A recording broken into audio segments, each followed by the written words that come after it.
या कुन्देन्दुतुषारहारधवला या शुभ्रवस्त्रावृता या वीणावरदण्डमण्डितकरा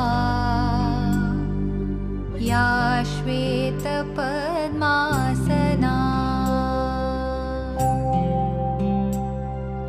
या ब्रह्माच्युतशङ्करप्रभृतिभिः देवैः सदा वन्दिता सा मां पातु सरस्वती भगवती निःशेषजाड्यापहा।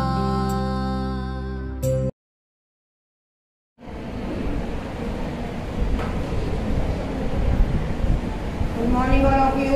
Good morning ma'am. માઇક્રો ટીચિંગનું બીજું કૌશલ્ય જે આપણે પ્રથમ પદ્ધતિમાં આપીશું, બરાબર. પ્રથમ પદ્ધતિને દ્વિતીય પદ્ધતિ તમને ખ્યાલ છે, ઓકે. એટલે એ જે બીજું કૌશલ્ય આજે આપણે શીખવા જઈ રહ્યા છે તેનું નામ છે કાપા કાર્ય કૌશલ્ય.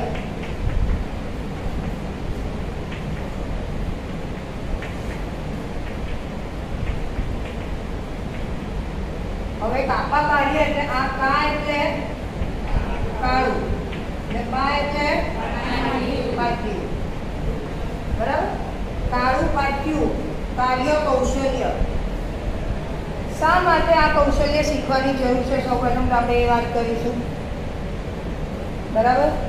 તો જ્યારે વર્ગખંડમાં શિક્ષક જાય છે, બાળકોને ભણાવવા માટે જ્યારે વર્ગખંડમાં શિક્ષક પ્રવેશે છે ત્યારે જો એને સૌથી વધારે કોઈ એક સાથી મિત્ર તરીકે મદદ કરતું હોય તો એ છે ફક્ત ને ફક્ત કાળું પાટિયું.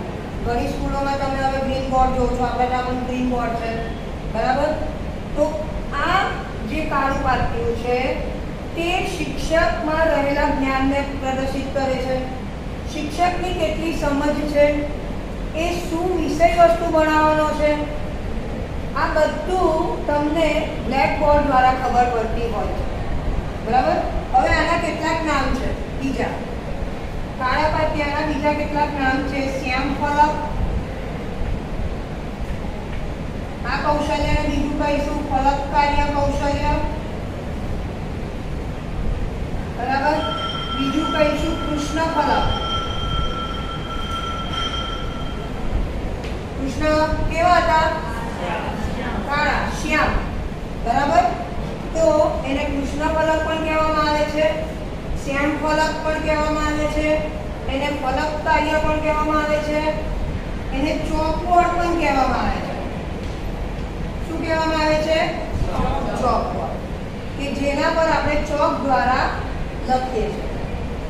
શિક્ષક જ્યારે વર્ગખંડમાં પ્રવેશે છે ત્યારે તમને મેડમે માઇક્રો ટીચિંગની સમજણ આપતા કહ્યું હતું 22,000 જેટલા વર્તનો એ કરે છે. તો એમાં જે વર્તન આવે છે તેમાંનું એક વર્તન એનું આવે છે. શિક્ષક ભણાવતી વખતે કેટલાક મુદ્દાઓની નોંધ ફલક પર કરે છે. ઘણીવાર દાખલા ગણાવવા માટે વિદ્યાર્થીને બોર્ડ પર બોલાવે છે.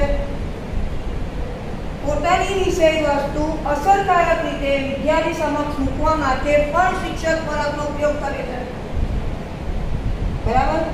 અને બીજી મહત્વની બાબત એ શિક્ષક ફક્ત બોલ્યા કરે અને એના કરતાં જો એ આકૃતિ દ્વારા અથવા મુદ્દાઓની નોંધ ફલક પર કરીને બતાવે તો એ વિદ્યાર્થીને લાંબા સમય સુધી યાદ રહે છે.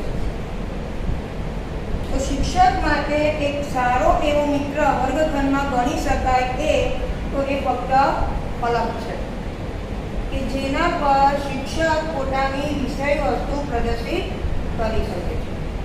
ખ્યાલ આવે છે બધાને? એટલે શા માટે જરૂરી છે? હું નહીં બોર્ડ પર કરું તો ચાલે? નહીં ચાલે, ચાલે પણ એની સામે તમારું કન્ટેન્ટ એટલું પાવરફુલ વિદ્યાર્થી સમક્ષ તમે મૂકી શકો નહીં. ઘણી વાર શું થતું હોય છે, વિદ્યાર્થીને ખબર જ નથી હોતી શિક્ષક શું ભણાવે છે. પણ જો તમે આવો વિષય લખો, વિષય આનું લખો તો બાળકને ત્યાં ખ્યાલ આવે છે કે આજે શિક્ષક અમને આ વિષય ભણાવવાના છે, આ વિષય અંતર્ગત તે અમને આ વિષય વસ્તુ આજે શીખવવા જઈ રહ્યા છે. ઘણી વાર એવું થાય કે તમારો કોર્સ પૂરો થઈ જાય અને બાળકો એમ કહી રહ્યા તમે ક્યાં કયા ભણાવેલું, બરાબર? તમે પણ શાળા કક્ષાએ ભણીને આવ્યા છો, તમારા અમુક તો શિક્ષકોનો તમને અનુભવ હશે. શિક્ષક ક્યારે કઈ વિષય વસ્તુ ભણાવીને જતા રહ્યા હોય આપણે ખ્યાલ જ નથી હોતો. તો જ્યારે શિક્ષક પોતાનું વિષય વસ્તુનું પ્રતિબિંબ જો રજૂ કરવું હોય તો એના માટે એને બ્લેક બોર્ડ જરૂરી છે. આજે આપણે એ શીખવાનું છે કે હવે શિક્ષક બ્લેક બોર્ડનો ઉપયોગ કઈ રીતે કરી શકે અને કેવી રીતે કરવાનો. ગણિતમાં આકૃતિઓ આવશે, ગુજરાતીમાં વ્યાકરણ આવશે, એકાઉન્ટ છે, ઇકોનોમિક્સ છે, સાયન્સ છે તો વ્યાખ્યાઓ આવશે. તો વ્યાખ્યાઓ લાંબી લાંબી લખવાની કે નહીં લખવાની, શું કરવાનું, આકૃતિ ક્યાં દોરવાની, TLM નો ઉપયોગ કરો છો તો કઈ રીતે TLM લગાવવાનું બોર્ડને કેન્દ્રમાં રાખીને. તો એ બધી વસ્તુ આજે આપણે શીખવાના છે. અહીંયા સુધી ખ્યાલ આવ્યો બધાને? તો સૌપ્રથમ આપણે શરૂઆત કરીએ બ્લેક બોર્ડ પર. ફલક કરતી વખતે આપણે કઈ કઈ બાબતો ધ્યાનમાં રાખવાની છે જેને કારણે આપણે બાળકને જે વિષય વસ્તુ પહોંચાડવા માંગીએ છીએ તે બાળક સરળતાથી શીખી શકે. બરાબર? પહેલો પોઈન્ટ, ફલક પર શું હોવું જોઈએ? શરૂ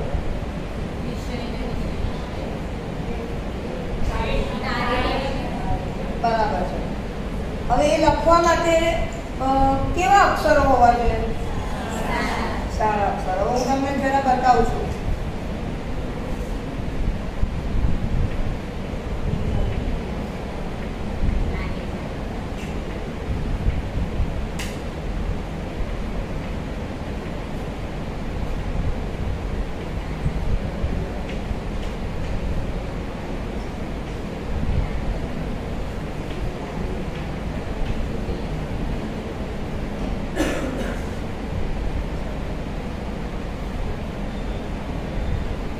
જુદા જુદા સાઈઝના અક્ષરો લખેલા છે.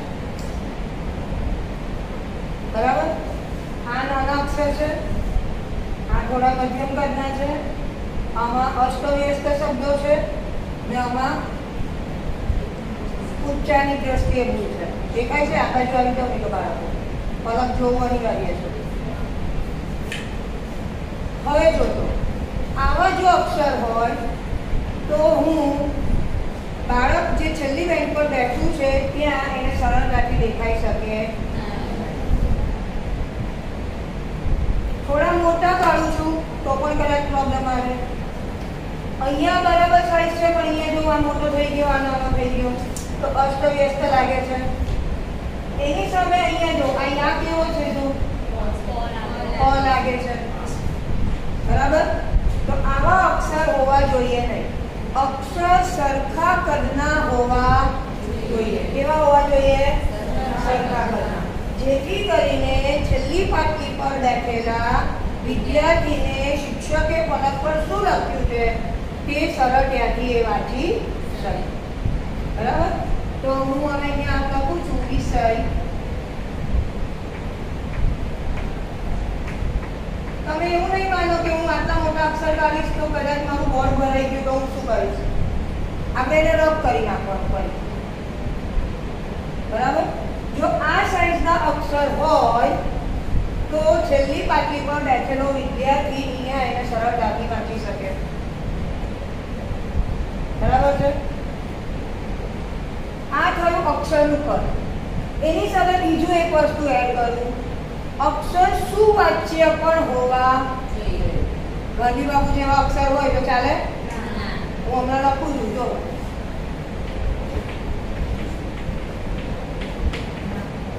સમજ પડે છે તમને? નથી પડે. પછી પાછળથી ગુમાગુમ થાય છે. ટીચર શું લખ્યું? બરાબર? શિક્ષકની પહેલી છાપ તેના અક્ષર છે.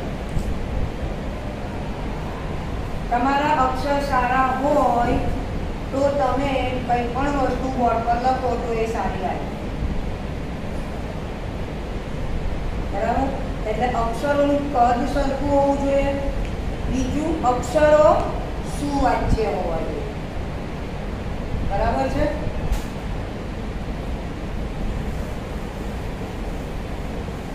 બોર્ડ પર લખતી વખતે આપણે જોડણીની ખાસ કાળજી રાખવી જોઈએ. હમણાં આપણે ય અને પ કરી દીધો તો એવું નહીં થવું જોઈએ. દરેક વાક્યનો તમે જે અર્થ કાઢવા માંગો છો તે જ અર્થ નીકળતો હોવો જોઈએ. જ્યાં સંધિ છૂટી પડતી હોય ત્યાં સંધિ છૂટી પાડવાની જ હોય. બરાબર? હવે હું અહીંયા એક વાક્ય લખું છું.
પહેલા માઇક્રોમાં આવું કઈ કયો? આ 4 ઉદાહરણ તમારી સામે લખ્યા છે. વસ્તુ એકને એક જ છે. અત્યારે વિધાન કઈ રીતે લખવું તે બતાવું છું તમને. એક હાથી જંગલમાં રહે છે.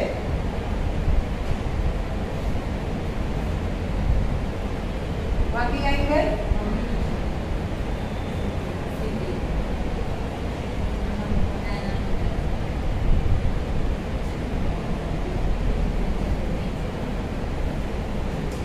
કયું સરસ લાગે છે? સેકન્ડ. બરાબર? શા માટે સરસ લાગે છે? એક સરખો છે. બોલો પૂજાબેન. એક સરખા અક્ષર છે અને એક સરખી લાઈનમાં છે. સરસ, બેસી જાઓ. આ જોવાનું વધારે ગમે છે બધાને? હા. શા માટે એક લાઈનમાં લખેલું છે? એક સરખા આપણે કહ્યું ને અક્ષરોનું કદ સરખું હોવું જોઈએ. તો એ પણ આવી જાય છે. અહીંયા જુઓ, અક્ષરો નાના થઈ ગયા અને વાંકું જાય છે. અહીંયા જુઓ, શિક્ષક લખવાનું શરૂઆત કરે છે પછી ધીમે ધીમે એના અક્ષર મોટા થઈ જાય છે. આવું બનતું હોય છે કારણ કે તમે અત્યાર સુધી બોર્ડ પર લખવાથી ટેવાયેલા નથી. કેમ નથી ટેવાયેલા? કારણ કે તમે બોલપેનથી નોટબુકમાં જ લખ્યું છે. હવે તમારે એક બીજું કાર્ય કરવાનું છે શિક્ષક તરીકે કે તમને બોર્ડ પર પણ લખતા આવવું જોઈએ. નહીં કેવું જાય છે? વાંચી જાય છે. આ કેમ આવું થાય છે? અહીંયા શિક્ષકની વાંકા વળતા વળતા લખે છે એટલામાં મારો હાથ અહીંયા સુધી પ્રોપર પહોંચે છે. અહીંયા લખવામાં મને તકલીફ થાય છે તો મારે અહીંયા લખવું જોઈએ. પણ તમે લોકો શું વિચારો કે આખું બોર્ડ છે તો હું અહીંયાથી ચાલુ કરું ને આ બધું મારે ભરી જવાનું. ઘણી વાર એવું થતું આપણે ઘણા વાંકા ભરીએ તો આપણા કપડાં પણ વ્યવસ્થિત પછી રહેતા નથી. તો આ બધી કાળજી આપણે રાખવાની છે કે નીચે પણ એટલું લખવું નહીં જોઈએ. આપણે જે વાત કરી રહ્યા છે સીધી રેખામાં લખાવવું જોઈએ. તમે લખો છો શબ્દાર્થ તો શબ્દાર્થ આમ સીધી લાઈનમાં લખાવવું જોઈએ. એક સરખા અક્ષરો હોવા જોઈએ. બરાબર છે?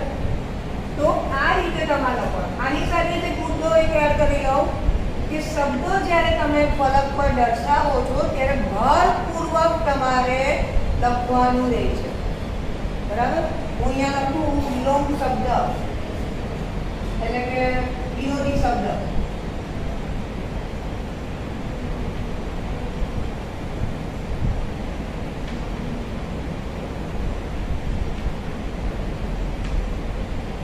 આ લાઈટ છે, આ ડાર્ક છે.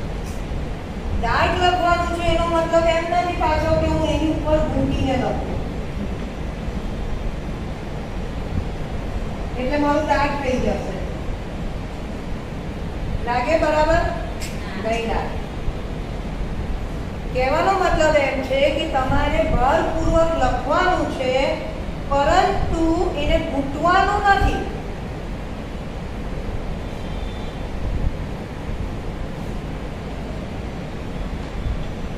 આમ લખાય તો આમ કરશે પછી આ ખરાબ લાગે. બીજું હાથનો ઉપયોગ કર્યો એટલે હાથ પણ ગંદા થાય અને એ યોગ્ય લાગે નહીં. એટલે તમારે જ્યારે સાફ કરવાનું હોય ત્યારે ભલે દસ્તર અહીંયા હોય આપણે જઈશું અને અહીંયા બરાબર સાફ કરીશું પછી જ પાછું લખીશું વિરોધી શબ્દ. બરાબર? નાની નાની વાતનું ધ્યાન રાખવાનું છે. એકની ઉપર એક શબ્દ ગોટાવો ના જોઈએ. ખોટું લખાઈ જાય છે તો એને ડસ્ટર વડે જ આપણે સાફ કરીશું, હાથથી કે કપડાથી સાફ કરીશું નહીં. બરાબર? ઘાટા અક્ષરે લખવાનો પ્રયત્ન કરીશું. આ રીતે આપણે લખીશું નહીં.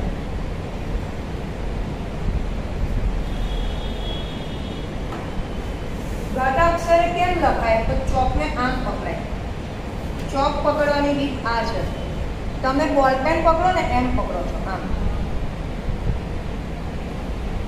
નોટબુકમાં જ્યારે આપણે લખતા હોય ત્યારે બોલ પેન આપણી બે આંગળીની વચ્ચે ને અહીંયા અંગૂઠાની સપોર્ટ લેતા હોઈએ છીએ. લઈએ છે બધા બોલ પેન જે રીતે લખે છે અમે પણ એવી રીતે લખીએ. પણ જ્યારે તમે ફલક પર ચોકથી લખવાના હોય ત્યારે તમારા આંગળાની પોઝિશન આમ હોય. આ બે આંગળી ઉપર હોવી જોઈએ, અંગૂઠો નીચે સપોર્ટમાં લેવાનો. તો તમારે આ બાજુથી લખવાનું. તમે આમ પોઈન્ટ કરીને લખો છો આમ તો મારા પણ એવા જ અક્ષર નીકળે જેવા નોટબુકમાં નીકળે છે. નોટબુકમાં અમે એટલા મોટા અક્ષરો નથી લખતા પણ જ્યારે તમે ફલક પર લખો ત્યારે તમારે ચોક આમ પકડવાનો, બે આંગળી ઉપર, અંગૂઠો નીચે સપોર્ટમાં, કોઈને સાઈડ પર હોય તો સાઈડ પર રાખવાનો અને આમ ક્રોસમાં રાખવાનો છે. જો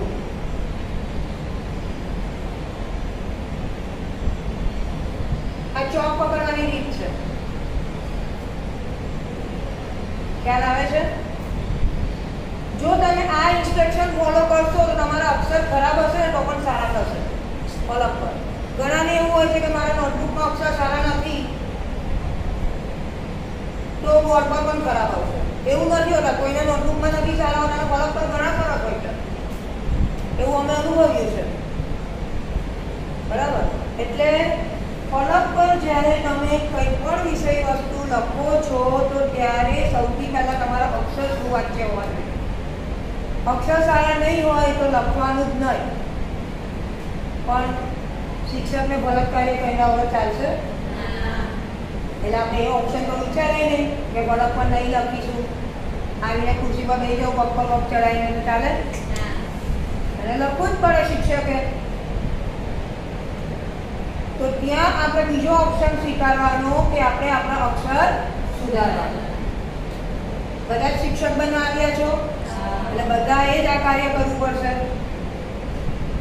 હવે જો ડિજિટલનો જમાનો હું ભણાઈ ગયા એના પર તો પણ તમને ફલકની જરૂર પડશે. ડિજિટલ ગમે એટલું બની જાય ઇન્ડિયા, ગમે એટલા છોકરાઓ ડિજિટલ થઈ જાય, ઓનલાઈન થઈ જાય, ગમે તે થાય પણ ફલકનો સાથ શિક્ષક છોડી શકે નહીં. ખ્યાલ આવે છે બધાને? સીધી રેખામાં હોવું જોઈએ, નાના મોટા અક્ષરો નહીં હોવા જોઈએ, સુવાચ્ય અક્ષર હોવા જોઈએ. હવે એનાથી આગળ એક ફોટો આ જે લખ્યું છે તે જોજો.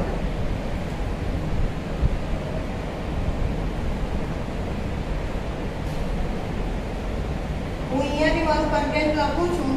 પહેલું વિધાન આ, બીજું આ, ત્રીજું આ, ચોથું આ અને પાંચમું આ. શું તફાવત છે? એક જણ ઉભા થઈને બોલશે. શું તફાવત છે? 5 વિધાન મેં લખ્યા છે. શું તફાવત છે? અક્ષર ના ભૂલી જાઓ. જે મુદ્દાની ચર્ચા થઈ ગઈ છે તેના પર આપણે ચર્ચા નહીં કરીશું. બોલો. બે સેન્ટેન્સ વચ્ચે જે ગેપ છે ને એ વેરી ગુડ. બેસી જાઓ. દરેકે દરેક લાઈન વચ્ચેનું અંતર જુઓ.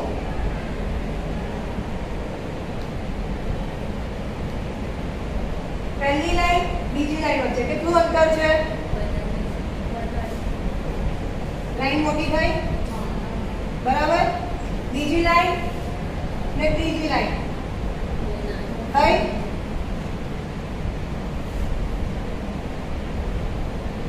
ત્રીજી ને ચોથી લાઈન, બરાબર? ને છેલ્લી લાઈનમાં જુઓ.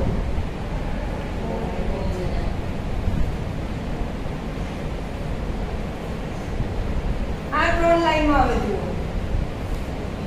આ બે ડિસ્ટન્સ સરખા છે, બરાબર? એટલે કહેવાનો મતલબ એ છે કે જ્યારે તમે લખાણ કરો છો, બે કે તેથી વધુ લાઈન આવે છે, તો એ બધી લાઈન વચ્ચે અંતર સરખું. તો આ રીતે શિક્ષક લખે તો અહીંયા બાળકને પછી ખ્યાલ નથી આવતો કે અહીંયા શિક્ષક હજી શું લખશે. એટલે બે લાઈન વચ્ચેનું અંતર પણ યોગ્ય હોવું જોઈએ. અહીંયા સુધી બધાને ખ્યાલ આવ્યો? આખું ફલક કાર્યમાં આપણે લેસન આપીશું ત્યારે ફલક પર જ જે તે અધ્યાપક કોન્સન્ટ્રેશન કરશે અને તમારી એ સંબંધિત સૂચનાઓ લખાશે, બરાબર? તેના પ્રશ્નો કેવા પૂછ્યા તેને આધારે ફલક પર લખવામાં, ફલક કાર્ય કૌશલ્યમાં સૂચનો લખવામાં આવશે નહીં, બરાબર? હવે બીજી વસ્તુ એ છે કે જ્યારે આપણે ફલક પર લખીએ છીએ તો શું લખવાનું, કેવી રીતે લખવાનું તે બતાવી દીધું, અક્ષરો કેવા હોવા જોઈએ બધું, બરાબર? પણ હું જ્યારે અહીંયા વિષય વિશે એમ લખું છું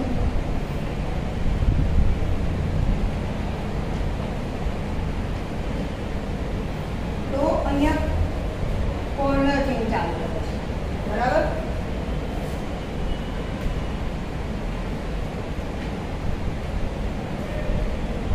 સાથે મારે વિરોધી શબ્દ કરાવવા છે.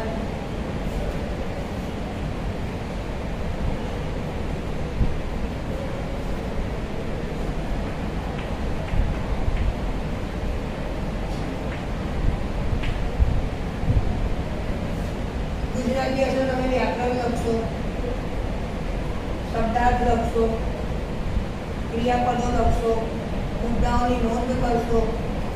બાકીની રીતે તમે તમારા જે તે અધ્યાપક વધુ માહિતગાર કરશે કે બીજું કેટલું દર્શાવી શકાય. અહીંયા હું તમને કોમનમાં જણાવીશ, બરાબર? હવે હું અહીંયા શબ્દાર્થ લખું, અહીંયા 4 લખીશ. બોર્ડ મોટું છે, બાળક આરામથી જોઈ શકે છે, તો હું અહીંયા હજી એક લાઈન કરીશ, બીજા અહીંયા લખી શકાય, બરાબર છે? વિરોધી શબ્દ 8 થી 10 વિરોધી શબ્દ તમે કરાવો છો પાઠ ભણાવતા. 7 આવે છે તો આ રીતે લખો. આ ફલક કાર્ય જોવાનું ગમે, બરાબર? એટલે કે જ્યારે આપણે કન્ટેન્ટ વધારે હોય ને બોર્ડમાં બરાબર જગ્યા હોય, બોર્ડ મોટું હોય, તો આપણે એને બોર્ડને 2 ભાગમાં ડિવાઈડ કરીએ. ખ્યાલ આવે છે? તમે 2 ભાગમાં ડિવાઈડ કરો તો તમારું લખાણ સરસ થાય. ઓકે? હવે આ બોર્ડ પર મેં જે લખ્યું તેમાં તમે બીજું કઈ ઓબ્ઝર્વ કર્યું? અત્યાર સુધી મેં જે કંઈ લખ્યું એમાં સરસ કલર ચોકનો ઉપયોગ કર્યો. પણ ઘણી વાર તમારા દ્વારા ફક્ત વ્હાઇટ ચોક જ ઉપયોગમાં લેવાય છે. એકવાર હાથમાં ચોક લઈ લીધો તો પછી તમે ભૂલી જાઓ છો. કેમ? કારણ કે તમે ભણવામાં એટલા ઓટપ્રોટ થઈ જાઓ છો, બરાબર? પણ આપણે કયા સમયે ચોકનો, રંગીન ચોકનો ઉપયોગ કરવાનો તે પણ આપણા મગજમાં એ ધ્યાન રાખવાનું. આ પણ એક વર્તન છે શિક્ષક કે ફક્ત સફેદ ચોકનો જ ઉપયોગ કરે છે કે રંગીન ચોકનો પણ ઉપયોગ કરે છે.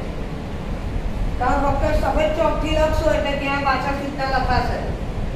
રંગીન ચોકનો ઉપયોગ કરી ફલકને આકર્ષક બનાવવાનો પ્રયત્ન કરો. આપણે ડબ્બામાં બહુ બધું જો ઉંમર કેટલા બધા ચોક લઈને આવ્યા છે કલરિંગ, પણ હું ફક્ત વ્હાઈટ ચોક યુઝ કરું તો ચાલે?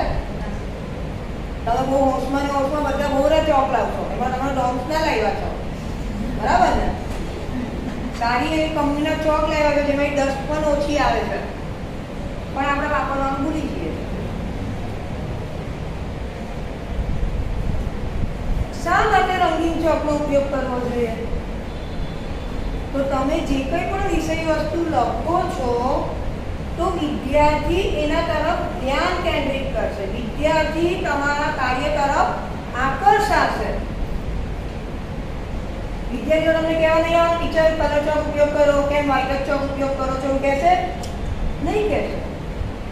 પણ તમારે તમારા વિદ્યાર્થીઓને તમારા શિક્ષણ કાર્યમાં સહભાગી બનાવવા હોય તો એનું એક સોપાન છે કે તમે રંગીન ચોકનો પણ ઉપયોગ કરો તો તમે કઈ વિષય વસ્તુ ભણાવો છો તેની તરફ વિદ્યાર્થીઓ ધ્યાન કેન્દ્રમાં રાખે. ખ્યાલ આવે છે બધાને? કે હું કલર ચોક લઈને આવી છું એટલે મારે કલર ચોકનો ઉપયોગ નથી કરવાનો. વિજ્ઞાનમાં આકૃતિ દોરશો, બહુ સરસ ડ્રોઈંગ હોય છે ઘણા બધા, બરાબર? તો તમે આકૃતિ ભારતનો નકશો તમારી વિદ્યામાં દોરીને બતાવી શકો, એમાં ખેતીના પ્રદેશોને બધું બતાવી શકો, તો એમાં રંગીન ચોકનો ઉપયોગ કરો. આકૃતિ દોરો છો તો લેબલિંગ કરવામાં રંગીન ચોકનો ઉપયોગ કરો, બરાબર? વિજ્ઞાનમાં તમે આકૃતિ વચ્ચે મોટી સરસ મજાની દોરી શકો. આંખની રચના છે તો સરસ મજાની આંખ દોરો, એના ભાગોને રંગીન ચોકથી દર્શાવો, રેટિનાને અલગ ચોકથી દર્શાવો, કીકીને અલગ ચોકથી દર્શાવો. જો તમારું ડ્રોઈંગ બહુ સરસ હોય તો આ રીતે કરી શકાય, ફલક પર પણ દોરી શકાય. ને ડ્રોઈંગ આપણું નહીં સરસ હોય, સામાન્ય હોય તો આપણે એને ચાર્ટ પેપર પર પણ દોરીને રંગીન બોર્ડરનો ઉપયોગ કરીને કરાવી શકાય. ચાર્ટ પેપરનો ઉપયોગ કરીને એમાં દોરવું એ બીજો ઓપ્શન છે. પણ જો તમારું ડ્રોઈંગ સારું હોય તમે ફરક પર જ દર્શાવો તો વિદ્યાર્થીને પણ થશે કે શિક્ષક સાથે હું આ મારી આકૃતિ દોરું,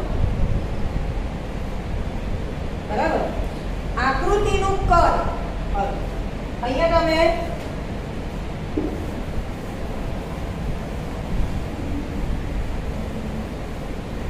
ફરક બે કાર્યમાં વિભાજિત, બે ભાગમાં વિભાજિત કરવું, એ ખ્યાલ આવ્યો ને?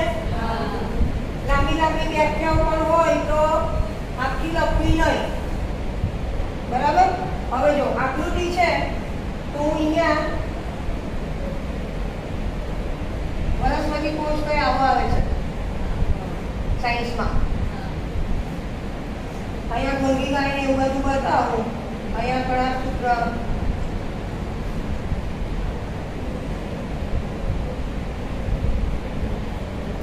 હવે આ જ આકૃતિ હું આમ દોરનો ચાલશે બાજુ?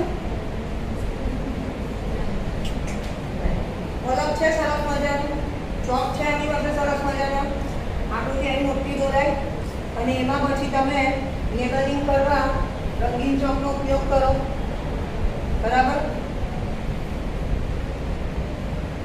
થાય?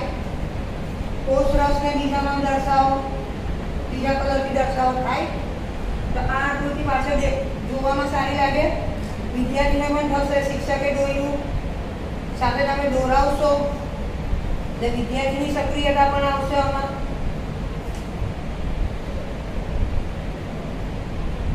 ખ્યાલ આવે છે? હવે જ્યારે તમે આ બધું કાર્ય કરો છો, તમે તો ફરક પર કરી દીધું, તમારા પક્ષનું કામ થઈ ગયું, વિદ્યાર્થી ખાલી બેસી રહેશે? તમે જ્યારે કોઈ લખાણ ફલક પર કરો છો એ લખાણમાં તમારે વિદ્યાર્થીને સહભાગીદાર બનાવવાના છે. કઈ રીતે?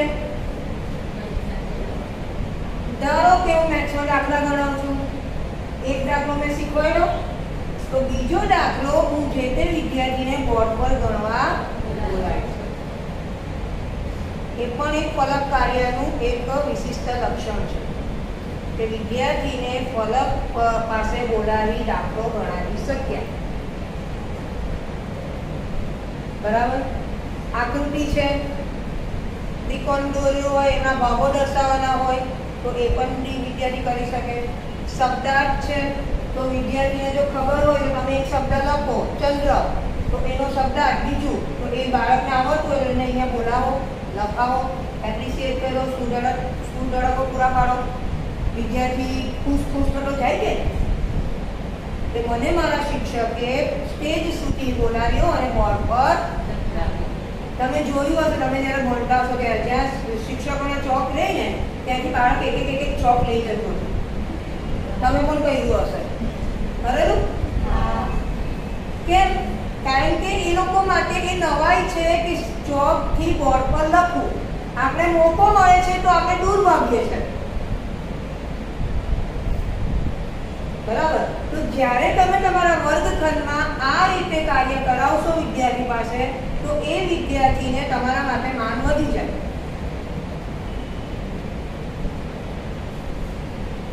બરાબર? એટલે ફલક કાર્યનું આ એક વિશિષ્ટ લક્ષણ છે કે તમે તમારા વિષય વસ્તુમાં અથવા તો શિક્ષણ કાર્યમાં વિદ્યાર્થીને ફલક પાસે બોલાવી તમે એને લખાવી શકો. આ બધું તમે એમ કહેશો માઇક્રોમાં કેવી રીતે થશે? પહેલો લેસન આપ્યો ને થશે. તમે મેક્રો પણ આપવા જશો તો 35 મિનિટનો પીરિયડ હશે તો પણ ભણાવવાની 17 જ મિનિટ આવશે. આજુબાજુનો આપણે સોપાનો પાર કરતા બીજો સમય નીકળી જાય છે. એટલે એ મેક્રો વખત આપણે 17 થી 20 મિનિટમાં જ તમારે બધા કાર્યો કરવાના છે. અને માઇક્રોમાં પણ આપણે 7 મિનિટમાં જ આ બધું કરી શકીશું. એટલે તમારે કન્ટેન્ટ પણ એવું લેવાનું કે જે ફલક પર વધુ ને વધુ દર્શાવી શકાય.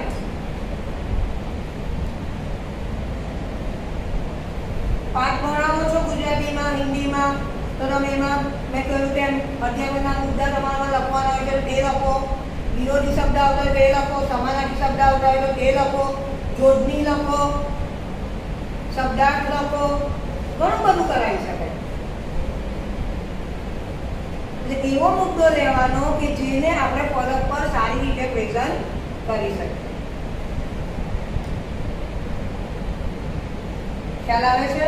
એટલે જ્યારે આકૃતિ હોય ત્યારે તમે મિડલમાં વચ્ચે મોટી દોરો, આકૃતિનું કદ પણ મોટું દોરવાનું. હવે જ્યારે મેથ્સની વાત આવે તો મેથ્સમાં આપણે આકૃતિ સાઈડ પર દોરીશું. 3 ભાગ થયા,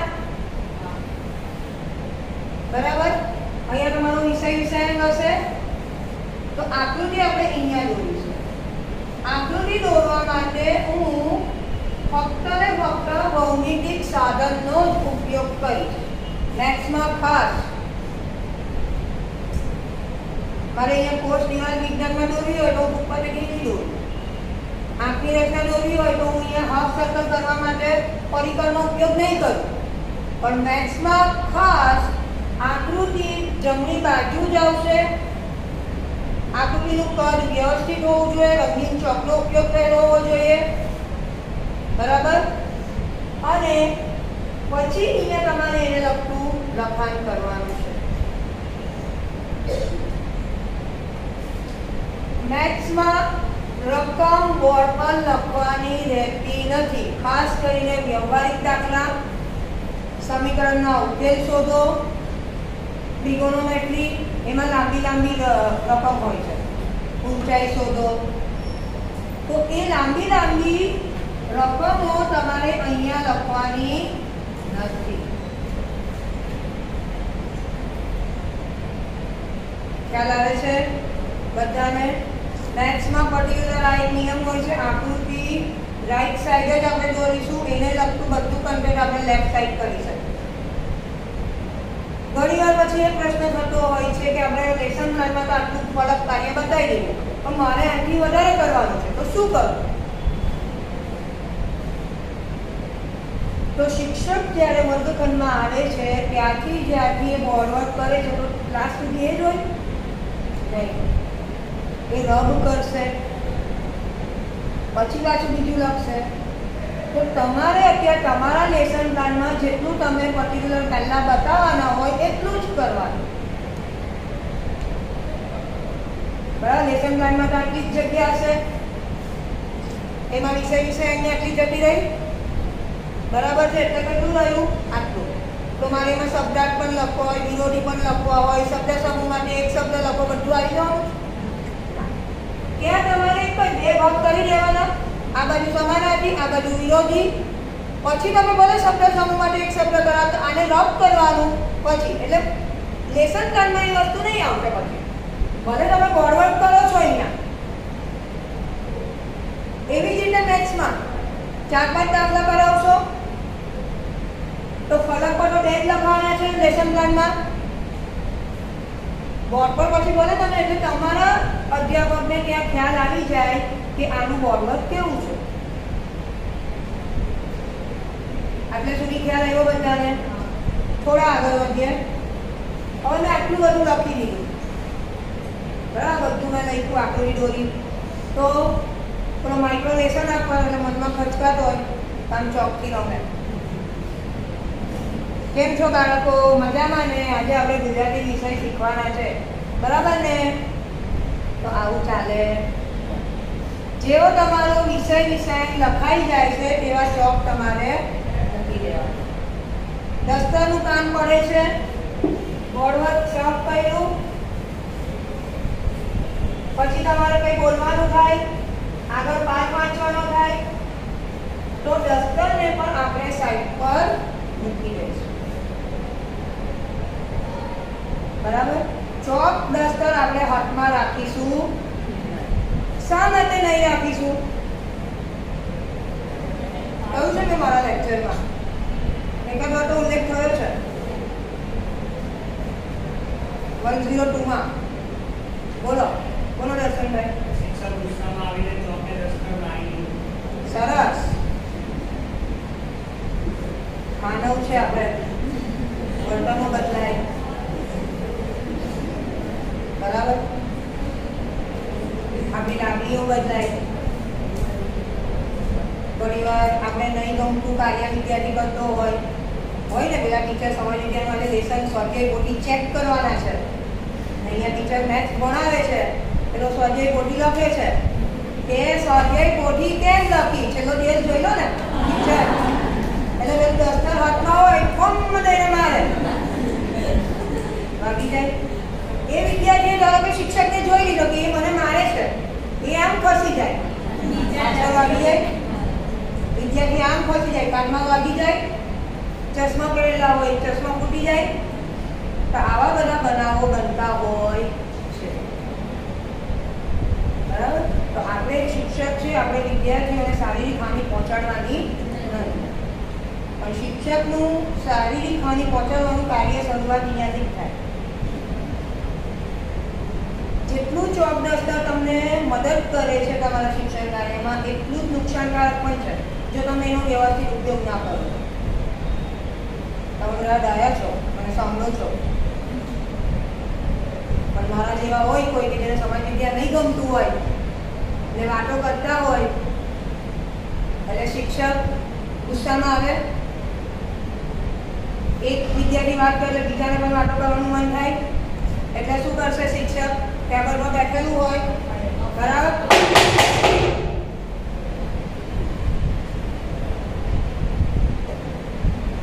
તો આ પણ યોગ્ય રીત. જ્યાં તમારા શબ્દોમાં તાકાત ના હોય ત્યાં તમારે દસ્તરનો ઉપયોગ કરવો પડે, બરાબર? એટલે ચોક દસ્તર જ્યારે આપણું ફલક પર એનું કાર્ય પૂરું થઈ જાય છે, લખવાનું કામ પૂરું થઈ જાય છે, તો ચોકને સાઈડ પર મૂકી દઈશું, દસ્તરને સાઈડ પર મૂકી દઈશું. વર્ગ વ્યવહાર જાળવવા માટે આપણે દસ્તરનો ઉપયોગ નહીં કરીશું, બરાબર? અને આવી રીતે આપણે જ્યારે રમતા હોઈએ છીએ ત્યારે આ બે વાતો કરતા હોય શકો. મારે મારું ધ્યાન હટાવવાનું નથી, મારે મારા વિષય વસ્તુ પર કરવાનું છે, તો હું શું કરીશ? વાતો કરે કેમ સમજ નહીં મળતી રહે. તો આ ચોક પણ વાગવો જોઈએ. ગમે ત્યારે ગમે તે વિદ્યાર્થીની આંખમાં પણ જતો રહી છે, બરાબર? તો આ બધી કાળજી આપણે રાખવાની છે ભણાવતી વખતે. નાના હતા ત્યારે બહુ રમી લીધું ચોક દસ્તર, પણ હવે એનો પ્રોપર યુઝ આપણે કઈ રીતે કરવાનો છે તે શિક્ષકને એની તકેદારી હોવી જોઈએ. બધાને ખ્યાલ આવ્યો? બરાબર. એટલે વિષય વસ્તુને જ્યારે મારે અસરકારક રીતે દર્શાવવી હોય ત્યારે હું ફલકનો ઉપયોગ કરીશ. જ્યારે તમે માઇક્રો આપવા જશો અથવા મેક્રો આપવા જશો ત્યારે તમને સૌથી અગત્યનું ફલક કાર્ય લાગશે. કોઈ પણ સ્કિલ હશે તમારી, ઉત્તેજના પરિવર્તન હશે, પ્રશ્ન પ્રવાહિતા કૌશલ્ય તમે ભણાવશો, વિષયાભિમુખ હશે, ગમે ત્યારે થોડો ને થોડો પણ આપણે ફલકનો ઉપયોગ કરીશું. બરાબર. તો આ રીતે તમારે બોર્ડ વર્ક ડેકોરેટ કરવાનું, આકર્ષક બનાવવાનો પ્રયત્ન કરવાનો. લખશે તો બધા જ, પણ કોઈ આછું લખશે, કોઈ ઉપર નીચે લખશે, કોઈ નાના મોટા અક્ષરો કાઢશે, તો એ બધી કાળજી આપણે. તો સારી કંપનીના નથી હોતા.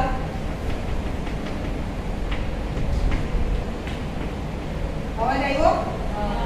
તો આવો અવાજ નહીં આવવો જોઈએ. ત્યારે શું કરવાનું? મેડમે એવું શીખવાડી તો દીધું કે અવાજ નહીં આવવો જોઈએ, તો આગળથી થોડો તોડી નાખવાનો. એટલે જ્યાં પેલું ઘસાડો લાગતો હોય ને એ ભાગ તોડી નાખવાનો ને એને સાઈડ પર મૂકવાનો, ચોક મારવાનો નહીં ને અહીંયા ફરીથી આપણે લખવાનું ચાલુ કરવાનું. બરાબર? સમજ પર હજી પણ અવાજ આવે તો ફરીથી તોડો, તો ચોક નાનો થઈ જાય છે, લખતા નહીં ફાવતું તો નવો લઈ લો. એટલે તમે જ્યારે સ્કૂલમાં પણ જશો ઇન્ટર્નશીપ કરવા, માઇક્રો આપશો, અમે તમને બધું સ્ટેશનરીમાં લાવવાનું કહ્યું, બરાબર, તો આપણા ચોક અને ડસ્ટર આપણે વસાવી લેવાનું. નોકરી કરશો ત્યાં સ્કૂલમાંથી એક મળશે ને ચોક તો મૂકેલા જ હોય કોમનમાં, પણ આપણે ખબર હોય કે મારું ડસ્ટર મને વ્યવસ્થિત જોઈશે તો હું મારા ચોક અને ડસ્ટર અલગ જ રાખીશ. પછી તમે સ્કૂલમાં તો ખાનું બનાવી હોય તેમાં મૂકી દેવાના, આપણી વસ્તુ આપણે સાચવવાની. ઓકે. બીજી એક વસ્તુ આ બધું મેં લખ્યું છે. હવે બોર્ડ એક સાફ કરવાની રીત હોય છે, બરાબર ને? આ રીતે હું સાફ કરી દઉં, ચાલશે?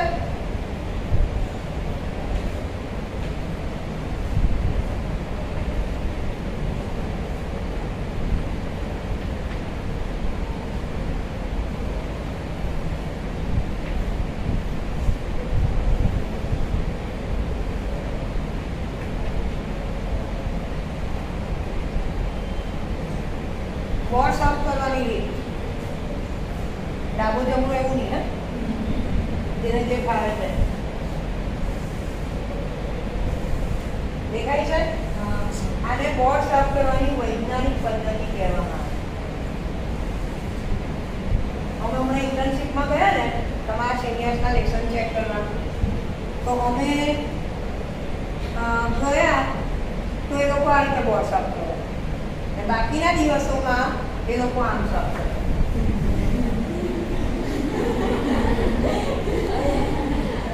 બરાબર છે મેડમ? એટલે બોર્ડ સાફ કરવાની એક રીત હોય, એને વૈજ્ઞાનિક પદ્ધતિ કહેવાય. બરાબર? ઉપરથી લઈને આપણે નીચે સુધી કરીશું સાફ, બરાબર? પછી પાછો હાથ ઉચકી લેવાનો, પાછું કરીશું. હવે આ મેં ભારપૂર્વક કર્યું છે એટલે જો કશું દેખાતું નથી, એટલે ભારપૂર્વક તમારે બોર્ડ સાફ કરવાનું. એમાં કંઈ વધારે શક્તિ ખર્ચાઈ નથી જતી, નોર્મલ વર્ક છે. એના માટે બીજા 100 ગ્રામ કાજુ બદામ નથી ખાઈને આવવા પડે. બરાબર? હવે આ સાફ થઈ ગયું. મારે તો 1 કલાક મને આપેલો છે, 10 તો બધી ઘણી થઈ જાય. બરાબર?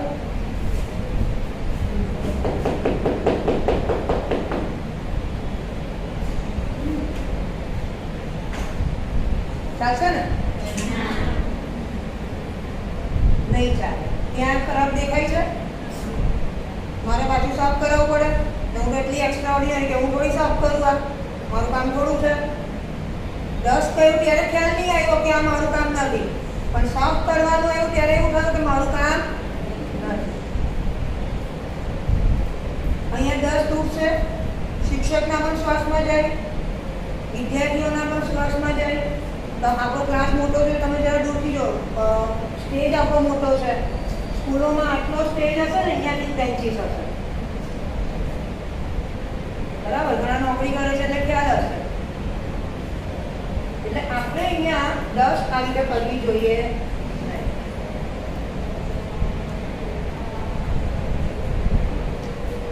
આપણો પિરિયડ ચાલુ થાય કે પહેલા દફતર સાફ કરીને આવવાનું, અને પછી ખબર હોય કે તરત જ બીજો પિરિયડ છે તો મેં કહ્યું ને આપણે પોતાનું પણ એક દફતર રાખવાનું, એટલે આપણે તરત બીજું દફતર યુઝ કરીશું.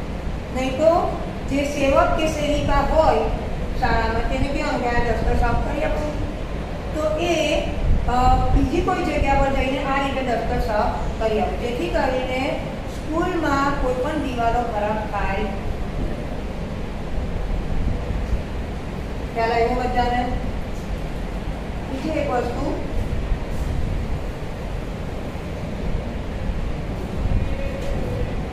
જ્યારે પણ તમે વર્ગ છોડો છો, તમારું શિક્ષણ કાર્ય પૂરું થઈ જાય, બીજા શિક્ષક બહાર ઉભેલા છે, તો તમે જે લખાણ કરેલું છે તેને સાફ કરીને તમારે નીકળવાનું. આ પણ એક સોપાન છે. હું તો રાજા, હું કઈ સાફ નહીં કરું, એને લખવું હોય સાફ કરે, મારે કેટલા. તો એવી વૃત્તિ આપણે રાખવાની નહીં. આપણે લખી લેવું છોડમાં ખબર છે ને, તમને આ ફૂલ તોડવાનો કોઈ અધિકાર નથી, કારણ કે તમે આ છોડને પાણી પાયું નથી. તો આપણા દ્વારા લખાયેલ લખાણ બીજા શિક્ષક શા માટે સાફ કરે? મેં જે કંઈ પણ મારી વિષય વસ્તુ ભણાવવા માટે ફલક કાર્ય કર્યું, તો એને હું મારો ક્લાસ પૂરો થાય એટલે હું એને સાફ કરીને જ જવા. આ વસ્તુ 102 માં હું કરું છું. બરાબર, આપણે આપણું ફલક કાર્ય આપણે જ સાફ કરીને જવાનું. બેલ પડે ત્યારે આપણે એમને કે 5 મિનિટ સાફ કરીને મૂકી દો.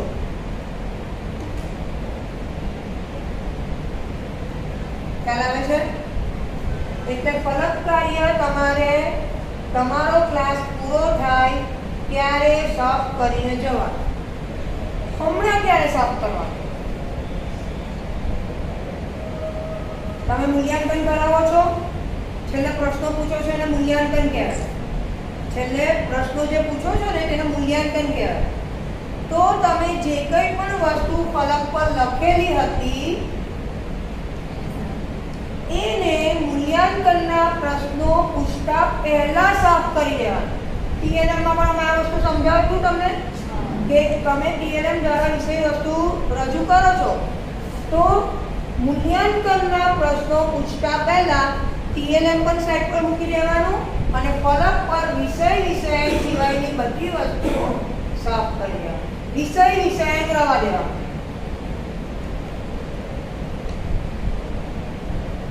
ખ્યાલ આવે છે બધાને? એટલે બોર્ડ સાફ કરવું તે પણ જરૂરી છે. જેટલું લખાણ જ આપણે ઉપયોગી બને છે એટલું આપણે સાફ કરવાની પણ આપણી જવાબદારી બનતી હોય છે. ઓકે, ચાલો બીજું એક વાત.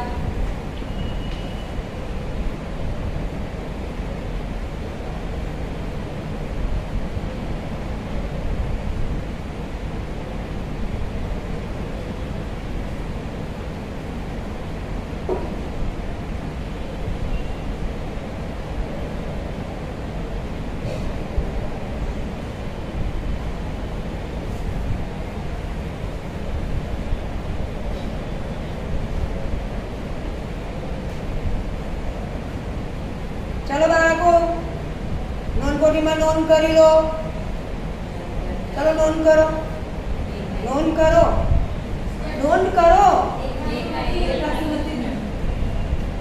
આચાર્ય મેડમ બોલ્યા.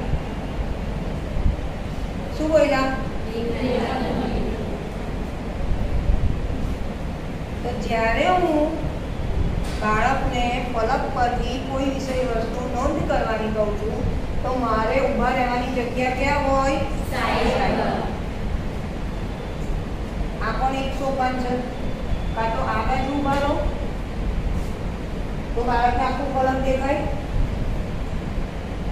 અથવા પેલી બાજુ વચ્ચે તમે કેન્દ્રમાં ઊભા રહો તો તમે જે કાર્ય વિદ્યાર્થી પાસે કરવા માંગો છો તો નહીં થાય અને વર્ગ વ્યવહાર ખોરવાય. બરાબર.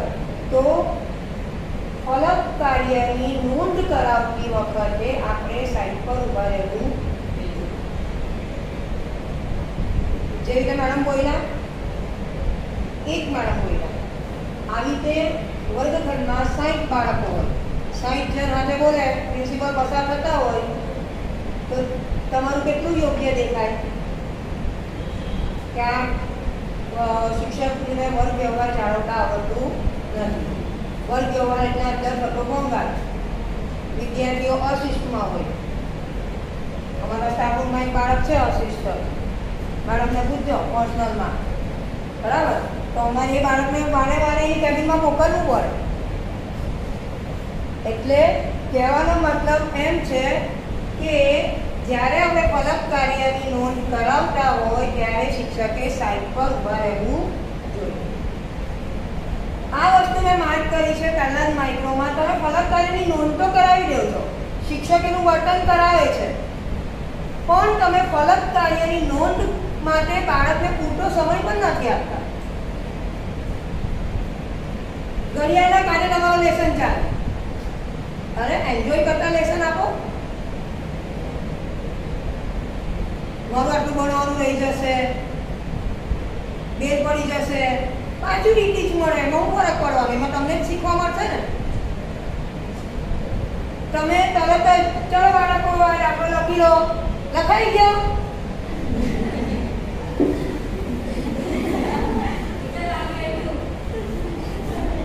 અરે બાળકને ટાઈમ તો આપો. તમે જ્યારે માઇક્રો આપો ત્યારે તમારા બાળકો તમારા જ મિત્રો છે એટલે એ ચૂપ રહેશે. સ્કૂલના બાળકો ચૂપ રહેતા નથી. એ લોકો તમને ઉપરથી નીચે સુધી ઓબ્ઝર્વ કરશે. તમે શું લખો છો, સાચી જોડણી લખો છો, ખોટી લખો છો, બધું જ ઓબ્ઝર્વ કરશે ને પાછળથી બૂમાબૂમ કરશે. એટલે એ કોને કંટ્રોલ કરે? હા, પછી અમુક તો અહીંયા સુધી આવી ચલાતી ચલાવ હું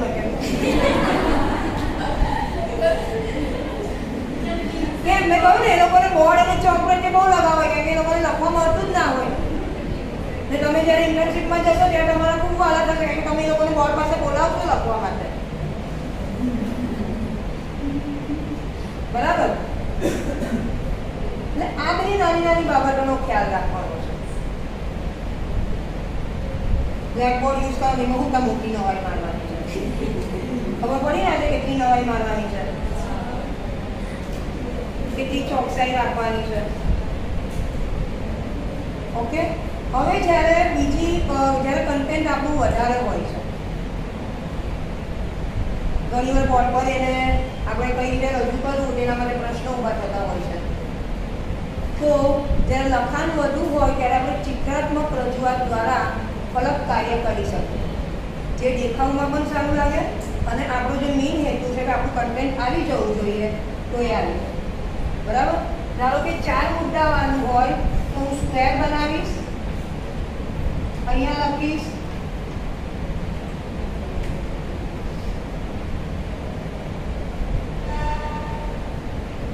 શાખાઓ, તો અહીંયા 4 આમ આવશે. હાલે આ રંગીન ચોકથી લખીશ, અહીંયા રંગીન ચોકથી લખીશ.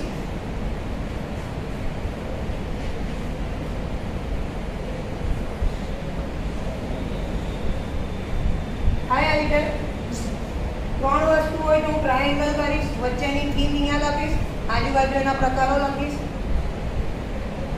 5 હોય તો તમે આ રીતે પંચકોણ પણ બનાવી શકો, જેમાં 5 ચહેરા આવશે. એ રીતે ષટકોણ બનાવી શકો. બરાબર? પછી વધુ મુદ્દા છે.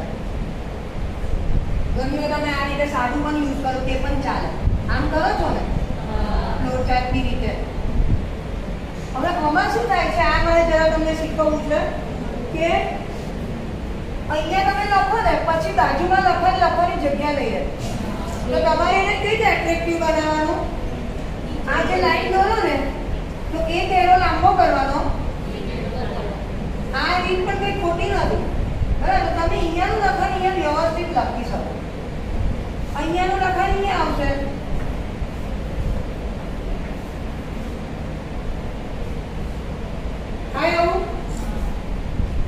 આ રીતે તમે કરતા હોય છે, જેમાં બંને લખાણ સાથે થઈ જાય છે, એટલે તમારું કન્ટેન્ટ રિફ્લેક્ટ નહીં કરે.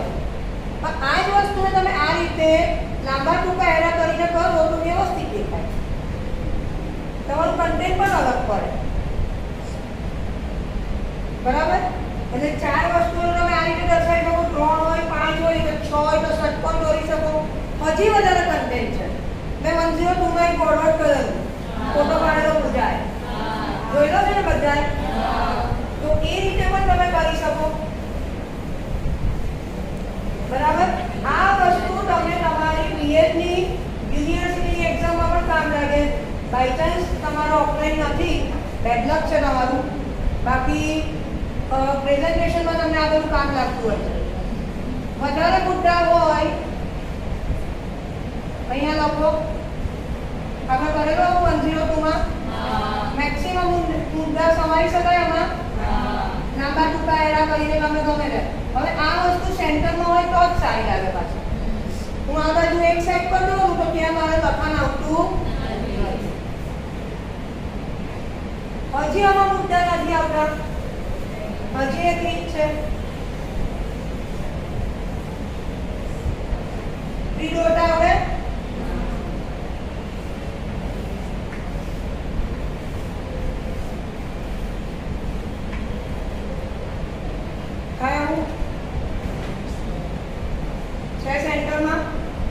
હજી મુદ્દા છે, આને આમ લંબાવો, આને અહીંયા લંબાવો, આનું લખાણ અહીંયા આવશે, આનું લખાણ અહીંયા આવશે, આનું લખાણ અહીંયા આવશે, આનું લખાણ અહીંયા આવશે.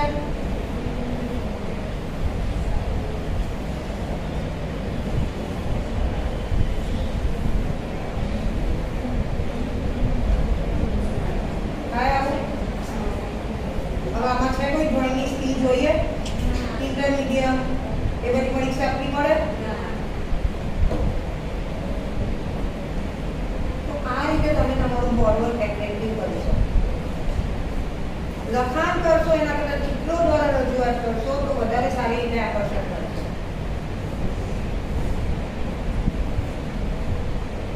ઓકે, ખ્યાલ આવ્યો બધાને?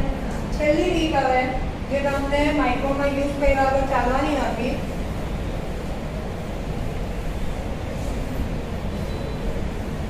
મારી હાઈટ આટલી છે, યાદ અહીંયા રીતિ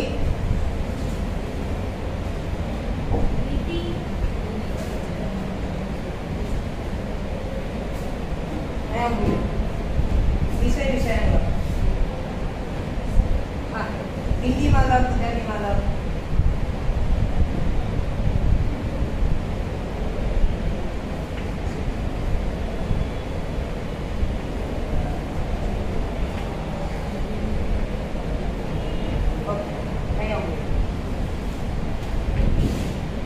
हमने लख्યું વિષય વિષય એમની હાઈટ પ્રમાણે એમને હાથ ઉપર કર્યો, મારો હાથ અહીંયા પહોંચે છે, હું અહીંયા લખીશ. પણ હવે ધારો કે એની પણ ઉભી થઈ જાય, એની પણ આગળ બની જાય, ઉભી રહા. પછી ઉભા રહેવાની રીત જો, એ પંજાબમાં ઉભા થયા છે, બરાબર?